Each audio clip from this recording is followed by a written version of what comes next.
Hello અમદાવાદીઓ, કેમ છો? I hope કે તમે બધા મજામાં જ હશો. અમે આવી ગયા છીએ તમારા શહેરમાં 4:30 વાગવા આવ્યા છે અને અમે લોકો જઈ રહ્યા છીએ મોસ્ટ અવેટેડ ફ્લાવર શોમાં. નવા વર્ષની શરૂઆત કરીએ રંગબેરંગી ફૂલોથી અને અમદાવાદમાં આ વર્ષે ફરી એકવાર ફ્લાવર શો આવી ગયો છે, તો અમે વિચાર્યું કે ચાલો ત્યાં વિઝિટ કરીએ અને ફ્લાવર શોનો આનંદ માણીએ. તમને લોકોને ફ્લાવર શોનું એક્ઝેક્ટ લોકેશન કહી દઉં. જે પાલડીનો બ્રિજ છે એની એક્ઝેક્ટ બાજુમાં છે અને સાબરમતી રિવરફ્રન્ટ છે. એનું જે ઇવેન્ટ સેન્ટર છે એમાં જ ઇવેન્ટ થઈ છે. ફ્લાવર શો જ્યાં યોજાયો છે એની એક્ઝેક્ટ સામે મલ્ટી લેવલ પાર્કિંગ છે અને એક ગ્રાઉન્ડ પણ છે. ત્યાં તમને પાર્કિંગની ફેસિલિટી મળી જશે. આપણે ગાડી પાર્ક કરીને સામેના ભાગમાં આવી ગયા છીએ અને લાસ્ટ ગેટથી તમને એન્ટ્રી મળી જશે. બાકીના જેટલા ગેટ છે ત્યાંથી તમને એક્ઝિટ મળશે, પરંતુ છેલ્લા ગેટથી જ એન્ટ્રી છે. અહીંયા ફ્લાવર શોની એન્ટ્રી કેટલી છે, અંદર શું શું જોવા મળશે, એ બધી જ માહિતી તમને જણાવીશું, તો છેલ્લે સુધી અમારી સાથે બન્યા રહેજો. જે ગ્રાઉન્ડ ઉપર પાર્કિંગ છે એની એક્ઝેક્ટ સામેના ભાગમાં જ અમુક કાઉન્ટર લાગેલા છે. ત્યાંથી તમને ઓફલાઈન ટિકિટ મળી જશે અને જો વીકેન્ડ હોય તો ત્યાં બહુ રશ હોય તો તમારે ચિંતા કરવાની જરૂર નથી. ઓનલાઈન ટિકિટની પણ ફેસિલિટી અવેલેબલ છે. વીકડેઝની ટિકિટ 80 રૂપીસ છે અને વીકેન્ડની ટિકિટ છે 100 રૂપીસ.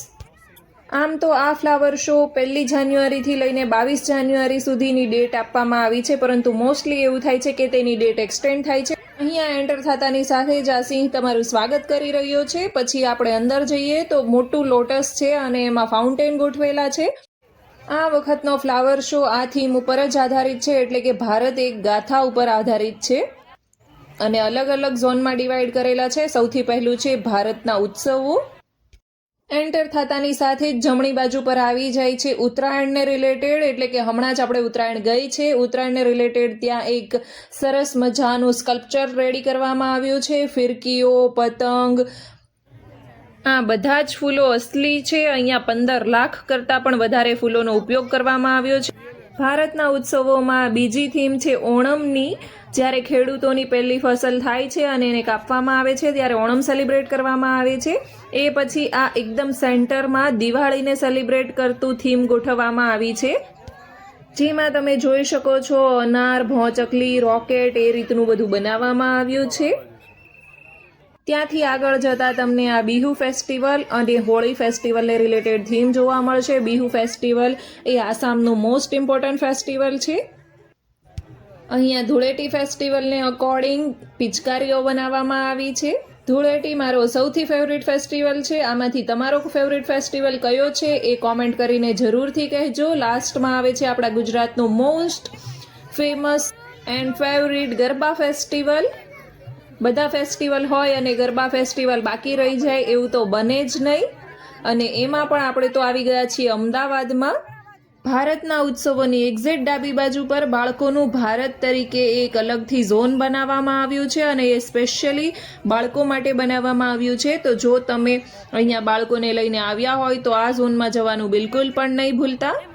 આ વખતના ફ્લાવર શોમાં 170 કરતાં પણ વધારે ફૂલોની પ્રજાતિઓનો ઉપયોગ કરવામાં આવ્યો છે અને આ નીચે તમને જેટલા પણ ફૂલો દેખાઈ રહ્યા છે એ બધા અસલી છે. આ પેપા પિગનું કાર્ટૂન ઘણા ઘરોમાં જોવાતું હશે, એ હોટ ફેવરિટ છે, તો એનું પણ એક અલગથી બનાવવામાં આવ્યું છે. અહીંયા સ્પાઈડરમેન પણ બનાવવામાં આવ્યો છે. નાના બાળકોને જેટલા પણ કાર્ટૂન ગમતા હોય એને રિલેટેડ બધી જ થીમો અહીંયા ગોઠવવામાં આવી છે. અહીંયા તમે જોઈ શકો છો યુનિકોર્ન છે, પછી જે કૃષ્ણ ભગવાન છે એના બાળ સ્વરૂપનું કાર્ટૂન આવતું હોય છે તો એના રિલેટેડ પણ છે. અને અહીંયા એક બહુ જ મોટો વિશાળ પીકોક ગોઠવવામાં આવ્યો છે. એકદમ શાંત અને મંદ મંદ મ્યુઝિક વાગી રહ્યું છે, એટલે એની કંઈક ફિલિંગ જ અલગ છે. અહીંયા આ જે કાર્ટૂન કે સ્ટેચ્યુ કોઈ પણ ઉપર લગાવેલા જે ફ્લાવર્સ છે એ મને લાગે છે કે આર્ટિફિશિયલ છે, પરંતુ નીચેના જેટલા ફ્લાવર છે એ બધા જ રિયલ છે. હવે આપણે આવી ગયા છીએ ભારતના નૃત્યોવાળા ઝોનમાં, એટલે કે ઝોન 3માં એન્ટ્રી લઈ લીધી છે આપણે. પ્રાચીન ભારતથી લઈને આધુનિક ભારત સુધીના, એટલે કે સનાતન ભારતથી લઈને વિકસિત ભારત સુધીની બધી જ ઝલકો તમને અહીંયા જોવા મળશે. ભારતના નૃત્યોવાળા ઝોનમાં એન્ટર થતાની સાથે જ આપણને જોવા મળી રહી છે નટરાજની મૂર્તિ, અને એ પછી આવી જાય છે કથકલી નૃત્યને રિપ્રેઝેન્ટ કરતું એક સ્કલ્પચર બનાવવામાં આવ્યું છે અને એ એટલું સુંદર દેખાઈ રહ્યું હતું. એ પછી આવી જાય છે પંજાબનું મોસ્ટ ફેવરિટ નૃત્ય એટલે કે ભાંગડા. ભાંગડાને રિપ્રેઝેન્ટ કરતું એક સ્કલ્પચર પણ રેડી કરવામાં આવ્યું છે. આપણને સૌને ખબર જ છે કે પંજાબમાં કોઈ પણ સારું કામ હોય તો એ લોકો તો ભાંગડા કરે જ છે અને સાથે ઢોલ પણ વગાડે છે. સંધ્યાકાળ થવા લાગ્યો છે અને પંખીઓ ઉડવા લાગ્યા છે. જો તમે અહીંયા આવવાના હોય તો તમારે મોસ્ટલી ટાઈમ પ્રિફર કરવાનો 4 વાગ્યાથી લઈને 7 વાગ્યા સુધીનો, કારણ કે સાંજનો તમને નજારો કંઈક અલગ જ જોવા મળી રહ્યો છે. તો તમને દિવસનો પણ આનંદ માણી શકો છો અને રાતનો પણ આનંદ માણી શકો છો. એકદમ સેન્ટરમાં ગિટાર, શરણાઈ, તબલા એ બધું રિપ્રેઝેન્ટ કરતું એક સ્કલ્પચર હતું અને આ બાજુ આવી ગયું છે કુચીપુડીને રિલેટેડ. ભારતના નૃત્યોવાળા ઝોનમાંથી આપણે આગળ વધીએ તો શાશ્વત ભારત તરીકેનું એક ઝોન છે.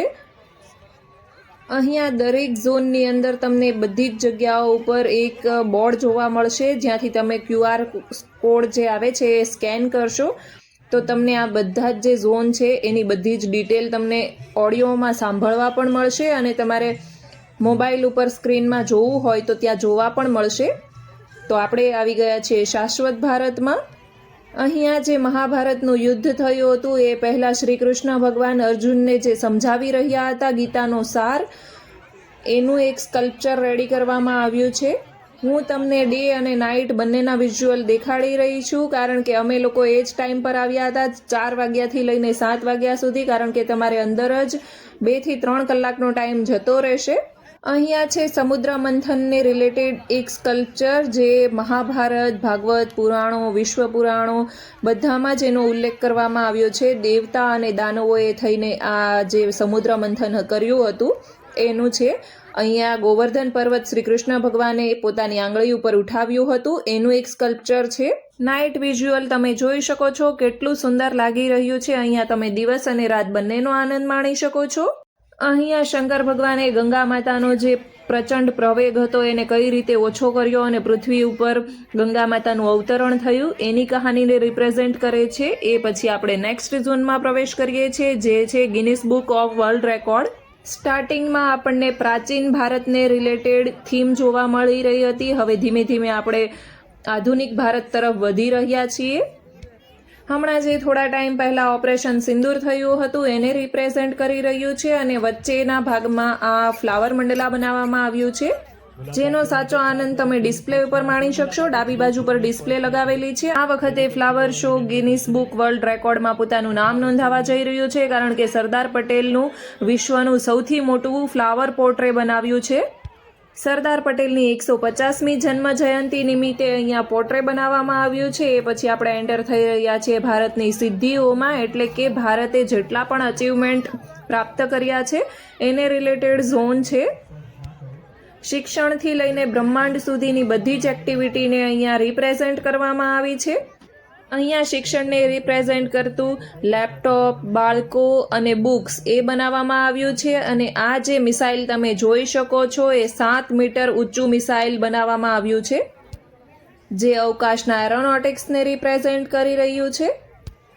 ફ્લાવર શોનો ટાઈમિંગ છે સવારે 9 વાગ્યાથી લઈને સાંજે 10 વાગ્યા સુધી અને અહીંયા VIP એન્ટ્રી પણ અવેલેબલ છે, કારણ કે VIPનો જે સ્લોટ છે એ સવારે 8 થી 9નો અને સાંજે 10 વાગ્યાથી લઈને 11 વાગ્યા સુધીનો છે અને એની ટિકિટ છે 500 રૂપિયા. જો તમારા ઘરમાં સિનિયર સિટીઝન હોય તો તેને એક વખત અહીંયા જરૂરથી લઈને આવજો, કારણ કે બાળકો અને સિનિયર સિટીઝન માટે અહીંયા ફ્રી એન્ટ્રી છે. આધુનિક ભારતમાં આપણું ઇન્ડિયા પાછળ નથી રહ્યું, તો અહીંયા જે સોલાર અને જે વોટર ડેમ આવે છે એનાથી ઇલેક્ટ્રિસિટી જનરેટ થાય છે એને રિપ્રેઝેન્ટ કરતું સ્કલ્પચર અહીંયા રેડી કરવામાં આવ્યું છે. આટલું ફર્યા પછી જો તમને ભૂખ લાગી ગઈ હોય તો આ જે ભારતની સિદ્ધિઓવાળો ઝોન છે એની એક્ઝેક્ટ સામેના ભાગમાં જ લગભગ 15 થી 20 જેટલા ફૂડ સ્ટોલ નાખવામાં આવ્યા છે. આ શું હતું એ તો મને બહુ આઈડિયા નથી, પરંતુ જોવામાં બહુ જ સુંદર લાગી રહ્યું હતું અને એનાથી આગળ જતાં પવનચક્કી ગોઠવવામાં આવી છે. અમે ફ્લાવર શોમાં ગયા તો અમે જોયું કે માત્ર અમદાવાદ અને ગુજરાતથી જ નહીં પરંતુ બહારથી પણ લોકો આવી રહ્યા હતા. એટલે જો તમે લોકો ના આવ્યા હોય અને આવી શકો એમ હોય તો એક વખત જરૂરથી વિઝિટ કરજો. અહીંયા બનાવવામાં આવી છે બુલેટ ટ્રેન. આ જે બુલેટ ટ્રેન છે એ 35 મીટર જેટલી લાંબી બનાવવામાં આવી છે અને અહીંયા તમે અટલ બ્રિજ જોઈ શકો છો. અમદાવાદના હશે એ લોકોને તો ખબર જ હશે કે અટલ બ્રિજ પર તમારે જવું હોય તો 130 રૂપિયા જેટલી એક્સ્ટ્રા ફીસ છે. ચાલો આપણે બધું જ ફરીને પાછા આવી ગયા છીએ અને આપણે ગાડી લેવા માટે મલ્ટી લેવલ પાર્કિંગમાં આવ્યા હતા. ત્યાંથીનો નજારો તો અદ્ભુત જ છે. તમે જોઈ શકો છો આખું ફ્લાવર શોનો નજારો તમને અહીંયાથી જોવા મળી રહ્યો છે. જાણે એવું લાગે કે કયા જ સિટીમાં આવી ગયા છીએ આપણે. એક વાત તો તમને કહેવાની જ રહી ગઈ, જો તમે પ્લાન્ટ્સ લવર હોય તો ત્યાં એક નર્સરીનો સેક્શન પણ છે. ત્યાંથી તમને અલગ અલગ જાતના ફૂલ છોડ પણ મળી જશે અને પ્લાન્ટ્સને રિગાર્ડિંગ ઇક્વિપમેન્ટ બધું જ તમને ત્યાં અવેલેબલ છે. જો તમારે ત્યાંથી લેવું હોય તો તમે ત્યાંથી પરચેસ કરી શકો છો. ચાલો હવે આપણી ગાડી આવી ગઈ છે અને અમે લોકો એક્ઝિટ તરફ નીકળી રહ્યા છીએ. અમને લોકોને તો બહુ જ મજા આવી. તમને મારો વિડીયો કેવો લાગ્યો? જો સારો લાગ્યો હોય તો મારી ચેનલને સબસ્ક્રાઈબ કરતા જજો અને મારી ચેનલ ઉપર નવા હોય તો પણ સબસ્ક્રાઈબ કરી દેજો. થોડો ઘણો નાસ્તો ત્યાં જ કરી લીધો હતો એટલે હવે બહુ ભૂખ તો છે નહીં, પરંતુ થોડું ખાઈ લઈએ. એટલે અમે લોકો જઈ રહ્યા છીએ બહારની સાઈડ. તમે જોઈ શકો છો નજારો જોઈને તો આમ અદ્ભુત આનંદ આવી જાય એટલું સુંદર દ્રશ્ય દેખાઈ રહ્યું છે. જાણે એવું લાગે કે દિવાળી જ ના આવી ગઈ હોય. આ છે અમદાવાદની ફરતી હોટલ એટલે કે પતંગ રીઇવોલ્વ, જે જમીનથી 121 ફીટ ઉપર બનાવવામાં આવી છે અને એ 360 ડિગ્રી રોટેટ કરે છે એટલે કે 90 મિનિટમાં તમને બધા જ વ્યૂ જોવા મળે છે. એ ચબૂતરાથી ઇન્સ્પાયર થઈને બનાવવામાં આવી છે. આ વખતે તો મારું દિલ અમદાવાદ ઉપર આવી ગયું છે. કેટલી રોશનીઓ લગાવવામાં આવી છે અને થોડું હલકો ફુલકો નાસ્તો કરવો હતો એટલે અમે લોકો આવી ગયા છીએ થોડું ચટર પટર કરવા માટે. આપણે મગાવી લીધા છે આપણા માટે બર્ગર અને જક્ષુ માટે ફ્રેન્ચ ફ્રાય. તો એ આવે ત્યાં સુધી આપણે વેઇટ કરીએ.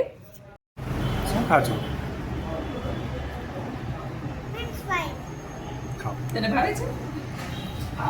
કેવી લાગે છે? ચાલો તો હવે પાછા ગેસ્ટ હાઉસ તરફ જઈએ. અને આજનો દિવસ બહુ જ સારો રહ્યો. સવારે ઘરેથી નીકળ્યા ત્યારે એવું એક્સપેક્ટ નહોતું કર્યું કે આપણી સાંજ આવી કંઈક થશે. વૃષભ ગાડી પાર્ક કરવા જઈ રહ્યા છે ત્યાં સુધી હું અને જક્ષુ અહીંયા થોડી વાર વેઇટ કરીએ. તમને મારો વિડીયો ગમ્યો હોય તો સબસ્ક્રાઈબ જરૂરથી કરજો. Thank you for watching.